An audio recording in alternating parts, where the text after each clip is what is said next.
किसी को गर्दन का मसला है, कमर का मसला है, घुटने का मसला चल रहा है, एंकल का प्रॉब्लम है, उसके लिए इन सब जॉइंट्स पे, इन सब रीजन पे हम लोग एडजस्टमेंट करते हैं।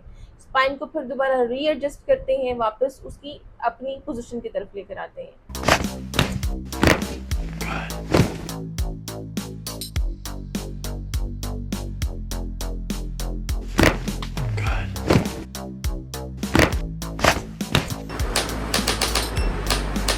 यहाँ पर से शार्टिक नर्व आती है, ये नर्व सारी टांग तक जाती है, ठीक है, सारी टांग तक जाती है। तो यहाँ पर हमने इसको स्ट्रेस देना है।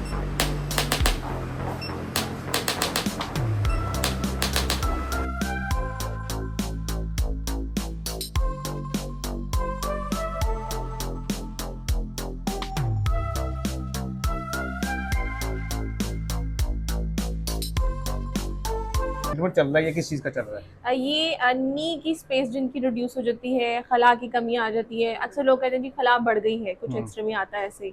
आफ्टर 40 ये सिम्टम्स आते हैं और घुटने में बहुत ज़्यादा दर्द आता है लोगों को चलने फिरने में, तो उस सिलसिले में ये ट्रीटमेंट है। अस्सलाम वालेकुम जी भाई साहब। डॉक्टर साहब बताइएगा कि क्या क्या सर्विसेज जो है ना हम यहाँ पे प्रोवाइड कर सकते हैं?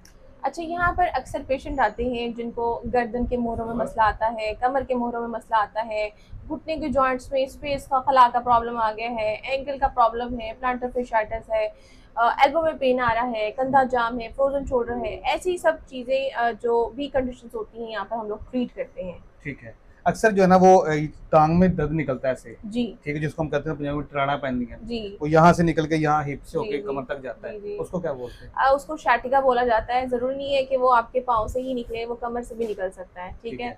पाँव से भी निकल सकता है, कमर से भी। वो एक लाइन की तरह जो एक करंट सा आता है, सुइयाँ चुभती हैं, फिर कुछ अरसे के बाद लोग कहते हैं जी हमारी छोटी टांग जो है वो सुन्न हो गई है, निचली टांग सुन्न हो गई है। तो ये शाटिक जो मोटी नाड़ है हमारी दोनों टांगों को जो सप्लाई करती है, हमारी जो चलने फिरने की ताकत होती है, बेसिक जो आम ज़बान में कहूँ कि गर्दिश, खून की गर्दिश हो, ठीक है, तो वो नाड़ जब दब जाती है तो ये सिम्टम्स आते हैं। ठीक हो गया।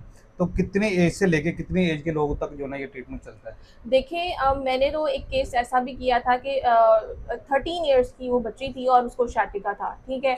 वैसे यूजुअली अगर देखें तो 25 साल के बाद अक्सर लोगों को एहतियात ना करने की वजह से वज़न उठा लेते हैं गैर तरीके से, पोस्चर ठीक नहीं रखते, पोस्चर ठीक नहीं होता, किसी की फैमिली हिस्ट्री है, डिजेनरेटिव चेंजेस हैं, कोई ऐसा ट्रॉमा हुआ है, पास्ट हिस्ट्री में कोई एक्सीडेंट हुआ है, कोई ऐसा झटका लगा है जिसकी बाद ये उनको ये प्रॉब्लम्स आ जाती हैं। हमने अक्सर ये सुना है कि जो ज्यादा जिनकी एज हो जाती है, जो बूढ़े हो जाते हैं, हड्डियां कमजोर हो जाती हैं, तो ये एडजस्टमेंट करने से उनकी हड्डियों को इफेक्ट नहीं होता? देखिए, ये एक लेवल होता है, ऐसा नहीं है कि कोई भी मरीज आ जाएगा बोलेगा कि जी एडजस्टमेंट कर दो और हम लोग एडजस्टमेंट कर देंगे, ऐसा नहीं होता।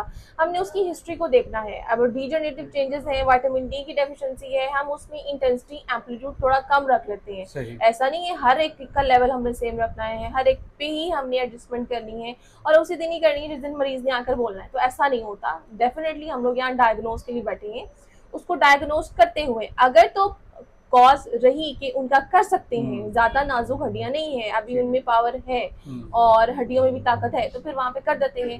और अगर ऐसा है कि मरीज बिल्कुल नहीं उठ पा रहा है, ऐसी एज हो गई है, तो वहां पे कॉन्ट्रा इंडिकेटेड हम लोग करते हैं, लेकिन उसके अल्टरनेट भी दूसरा ट्रीटमेंट हम उन लोगों को प्रोवाइड करते हैं। जो प्रेग्नेंट लड़कियां होती हैं या जो आफ्टर डिलीवरी होती हैं, वो भी करवा सकती हैं? डेफिनेटली डिलीवरी के बाद बहुत ज्यादा बैक एक के इश्यूज आते हैं। इनफैक्ट ड्यूरिंग प्रेगनेंसी भी खवातीन बहुत ज़्यादा कमर दर्द में मुब्तला होती हैं, क्योंकि वो एक तो एब्डोमेन का जो वेट होता है उसकी वजह से जो कमर के मोहरे हैं डिस्टर्ब होते हैं, उनकी शेप चेंज हो जाती है, पट्टे खिंचाव में आ जाते हैं। वो प्रेगनेंसी में भी अक्सर औरतें मेरे पास ऐसी भी आई जिन्हें प्रेगनेंसी में भी शाटिका था, नस दब रही थी, कमर की मोहरों का प्रॉब्लम था ही था, पूरी एक टांग तक दर्द जा रही थी, तो डेफिनेटली उनका करते हैं और उन्हें करवाना भी चाहिए, मैं तो रेकमेंड करती हूँ। ठीक हो गया। अच्छा, जो हम कुर्सी पे या चारपाई पे बैठते हैं या बेड पे बैठते हैं और हम ये कमर झुका लेते हैं, इसका कितना रोल है कमर दर्द में? डेफिनेटली देखिए, एक पोस्चर होता है, ज्यादातर मसले जो है हमारे पोस्चर खराब होने से लगते हैं। मरीज जो ज्यादातर आते हैं वो कहते हैं जी कोई एक्सीडेंट नहीं हुआ, कुछ ऐसा नहीं था, वजन भी नहीं हमने उठाया, हाँ बस हम एहतियात नहीं करते, बैठते हुए ऐसे झुक कर बैठते हैं, मोबाइल यूज करते हैं, कंप्यूटर का काम है, फिर थक जाते हैं, टीवी देख रहे हैं तो पोस्चर खराब रखा है, तकियों को खराब रखा है, तो ये सारी चीजें आती हैं। पोस्चर बहुत मेन होता है, अगर पोस्चर ठीक नहीं होगा हमारी जो स्पाइन है वो डेफिनेटली डिस्टर्ब होगी। अच्छा, बहुत सारे लोग जैसे कहते हैं कि यार कोई नहीं यार, ठीक हो ही जाएगा, खैर है, अल्लाह वारस से फला फला, उसका नुकसान भी होता है। उसका नुकसान इस तरह से होता है कि वो अक्सर लोग दवाइयाँ खा लेते हैं, जी कोई नहीं दवाई खा लेंगे हम ठीक हो जाएंगे, उसको एक टाइम पे उन दवाइयों से रेजिस्ट कर जाती है बॉडी, असर नहीं आता, फिर वो जरा वगैरह ऐसे लोगों के पास चले जाते हैं जो कि उनके मसले को मजीद खराब कर देते हैं। और अगर कोई कहता है जी हमने किसी के पास नहीं जाना, हम ठीक हो जाएंगे, तो शिद्दत इतनी बढ़ जाती है कि उनके पट्टे बिल्कुल अकड़ जाते हैं और एक टांग वाला मसला दूसरे टांग तक आ जाता है और कुछ वक्त गुजरने के बाद उन्हें कंपल्सरी सर्जरी करवाना पड़ जाती है क्योंकि टांगे सुन्न होने लग जाती हैं, चलने फिरने से कमजोरी आने लग जाती है, अक्सर लोग गिरने लग जाते हैं, तो जो ताकत खत्म हो जैसे अभी आपने जिक्र किया जरा का, ठीक है, पहलवान जिनको कहा जाता है, लोगों को जरा का भी कम पता है, पहलवानों के पास जाते बाजू टूट गया तो जरा के पास चले गए चढ़ाने के लिए, वो कितना सही और कितना गलत है? जी मैं बता देती हूँ, देखिए जी उन्होंने एनाटॉमी तो नहीं पढ़ी होती, उनके पास डिग्री तो नहीं है, अगर तो जराही का काम था तो हमें ये डॉक्टरी और ये सारी यूनिवर्सिटीज क्यों खुली, क्यों इतने बच्चे मेहनत कर रहे हैं, डिग्रियां हासिल कर रहे हैं, और आप लोगों ने क्यों मतलब सोचा हुआ है कि आप लोगों ने प्रोफेशनल के पास नहीं जाना, और ऐसे कोई अगर किसी ने एक्सपीरियंस लिया है तो हम, ये पैसों की बचत के लिए होता है कि अक्सर लोग पैसों को बचाने के लिए, लेकिन पैसों को बचाने के लिए वो बहुत सीवियर कंडीशंस में चले जाते हैं, फिर वहाँ पे सर्जरियां ही होती हैं ऐसे लोगों की। अगर किसी पहलवान से या जरा से कोई हड्डी खराब हो गई है, उसको ठीक कर सकती हैं? हाँ जी, देखिए मेरे पास अक्सर केसेस आते थे जी हड्डी टूट गई है, अब हड्डी तो जुड़ गई है लेकिन हाथ हिलाया नहीं जा रहा, बाजू हिलाया नहीं जा रहा फॉर एग्जांपल, ठीक है, तो वो उसमें हड्डी तो जोड़ देते हैं लेकिन उसको गलत पॉइंट पे जोड़ते हैं, तो वहां पर फिर हम लोग करते हैं, फिर उनकी मूवमेंट को बहाल करते हैं फिर दोबारा से, क्योंकि नाज़रीन वो प्रॉपर ना तो कुछ नजर आ रहा होता है, ना को वहाँ पे कोई ट्रीटमेंट होता है, वो खींच के अंदाजे के साथ ही यहाँ पे हड्डी एडजस्ट हो गई है, अंदाजे लगाते हैं, प्रॉपर ट्रीटमेंट तो खैर वो है नहीं। तो L4 L5 डिस्क का प्रॉब्लम, ये क्या चीजें हैं, ये थोड़ा सा समझा दें, और इसका ट्रीटमेंट दवाइयों से बेहतर है या ये ज्यादा बेहतर है? हाँ जी, L4 L5 आप लोगों को यूजुअली बता दिया जाता है कि जी ये मसला चल रहा है, अक्सर आवाम को पता नहीं होता मसला क्या है। हाँ जी। ये हमारी मोहरों के एक लेवल है, नाम है उनके मोहरों के, जो कमर की मोहरे होते हैं, हड्डियां होती हैं, उनके दरमियान होता है एक फ्लूइड टाइप स्ट्रक्चर जेली की तरह का, उसको डिस्क बोलते हैं, उसके स्लिप को ये लोग कहते हैं जी L4 L5 के दरमियान का जो गूदा है, फ्लूइड है, वो स्लिप हो गया है, लोगों को पता नहीं चलता, वो कहते हैं जी L4 L5 का ही मसला है, तो ये डिस्क स्लिप होती है और उसी की वजह से उनको शैटिका आ रहा होता है, शैटिक नर्व पे इम्पिंजमेंट आ रही होती है, या फिर मजीद अगर स्पेयर केस देखा जाए तो स्टीनोसिस आ जाता है। हमें तो सिर्फ इतना ही पता कि हमारी कमर में दर्द हो रही है, हाँ जी, वो डॉक्टर के पास आएंगे फिर पता चलेगा L4 हाँ L5 है, डिस्क है या क्या जी बिल्कुल, ऐसे बहुत सारे मुझे आते हैं, क्वेश्चंस पूछते हैं जी हमारी कमर का दर्द है, क्या आप उसको ठीक कर देंगी और कितने सेशंस लगेंगे?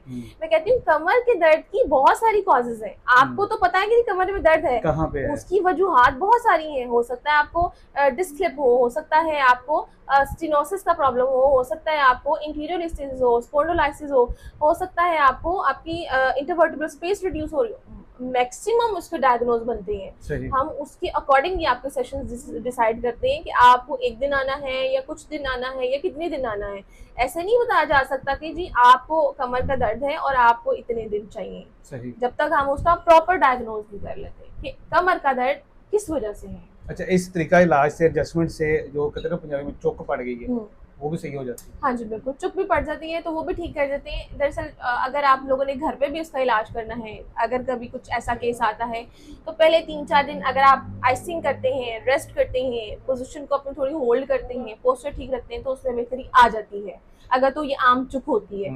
अगर ये कुछ और होता है, डिस्क प्रोट्रूजन भी आ सकती है, डिस्क स्लिप माइनर सी आ सकती है, अगर तो वो है तो वो ठीक नहीं होगी, वो फिर मजीद आपकी खराब होगी कंडीशन। ठीक हो गया।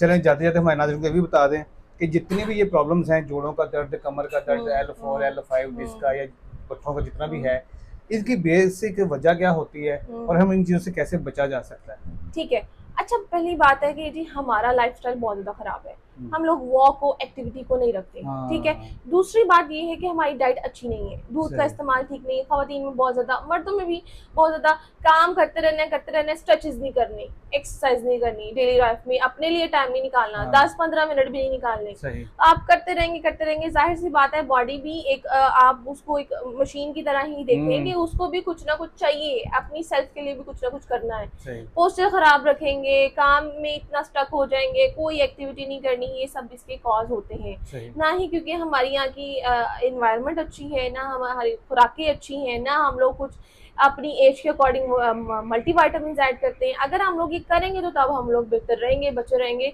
अदरवाइज जो सूरत हाल है उसमें हमें ये मसले बढ़ते ही रहेंगे आवाम। यानी कि हमें अगर सेहतमंद रहना है तो हमें एक्स्ट्रा केयर करनी पड़ेगी। जी बिल्कुल, डेफिनेटली एक्स्ट्रा केयर करनी चाहिए और अपने लिए दिन में एटलीस्ट 20 से 25 मिनट्स तो लाजिम निकालें। 20-25 मिनट मेरे ख्याल उतनी बड़ा टाइम नहीं है, हर बंदा निकाल सकता है अपनी सेहत के लिए, क्योंकि जान है तो जहान है। जी बिल्कुल। ठीक है डॉक्टर साहब, बहुत से लोग ऐसे भी वीडियो देख रहे हैं जो मेरी तरह थोड़े कम आमदनी वाले हैं, गरीब लोग हैं, ठीक है, और ज़्यादा पैसे नहीं खर्च कर सकते, ठीक है, हमारे चैनल के तौर से उनके लिए कोई स्पेशल ऑफर या कोई स्पेशल डिस्काउंट दे सकते हैं? बिल्कुल डिस्काउंट होगी, जो भी आपके चैनल के थ्रू आएगा आपके नाम को मेंशन करेगा। मैंने कभी भी ऐसा नहीं रखा कि एक हार्ड रूल है कि जी इतना हमने पेमेंट बता दी और आपने उतनी ही पे करनी है, ऐसा कुछ नहीं है। जाहिर सी बात है, एक प्राइवेट क्लिनिक को चलाना है, हर एक एक्सपेंस करना है, तो वो भी हमने उस तरह से ही करना होता है, पॉकेट से तो निकाला नहीं जा सकता। लेकिन हम उन हजरात को भी बिल्कुल मैनेज करते हैं जो अफोर्ड नहीं कर सकते। मैं कोशिश करती हूँ कि कोई भी मरीज यहाँ से खाली हाथ ना जाए, हर एक को शफा मिले, जितनी एडजस्टमेंट हो सकती है। जी बिल्कुल। बहुत शुक्रिया जी नाज़रीन, अभी आपने गुफ्तगू मुलाज़ा की है और हाईलाइट के अंदर हमने आपको इनकी तमाम सर्विसेज जो है, जो एडजस्टमेंट है वो भी दिखाई है। अगर आप इनसे सर्विसेज लेना चाहते हैं तो क्लिनिक का एड्रेस और इनका कॉन्टैक्ट नंबर आपकी स्क्रीन पे आ रहा है, आप यहाँ पे तशरीफ भी ला सकते हैं, उनसे फ़ोन पे कॉन्टैक्ट भी कर सकते हैं। इजाज़त दीजिए, अल्लाह के बाद।